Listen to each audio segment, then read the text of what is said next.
過完個年啦，一返工就開始忙到飆煙，終於有時間同大家匯報下維修情況啦。一大早，華哥就開始喺度摸呢堆嘢，大家估唔估到係邊架車嘅呢？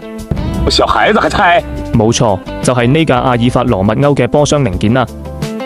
因為之前出現掃牙嘅情況，所以我哋需要將波箱打散，然後將磨損嘅波箱牙進行更換。喺裝波箱牙之前，我哋除咗會將個殼洗到立立令，仲會將原嚟嘅密封膠除乾淨，跟住幫佢搽返啲 cream。一切準備就緒之後，就可以開始裝波箱牙啦。